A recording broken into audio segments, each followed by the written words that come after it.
Two big developments from the White House today relating to Israel's war with Hamas. President Biden issued an executive order today sanctioning certain Israeli settlers in the West Bank as acts of violence against Palestinian civilians living there continue to rise. At the same time, a senior administration official telling NBC News that the Biden administration has tasked policy staff to look into the idea of the U.S. recognizing a Palestinian state before it reaches a final comprehensive deal with Israel to end the war in Gaza.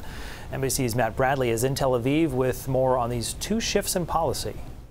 The first initiative is an executive order. It announces punishments against those Israeli settlers who harass or use violence against Palestinians. Now, we've already heard from the finance minister, Bezalel Smotrich, who is a settler himself, saying that this is essentially an anti-Semitic canard, the whole idea of settler violence against Palestinians. Now, that is certainly not true, because we've seen human rights groups reporting on this, and my own colleagues here at NBC have done multiple reports where they've seen this in person, harassment of settlers against Palestinians in the West Bank. The other initiative would be possibly recognizing a new Palestinian state.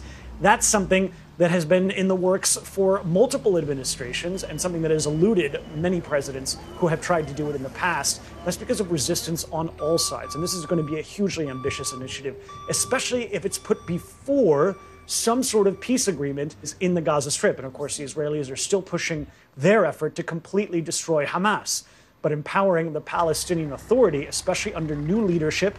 Now it's been led by Mahmoud Abbas, who has been in power for more than 10 years and has not faced elections in most of that time. He has well outworn his mandate.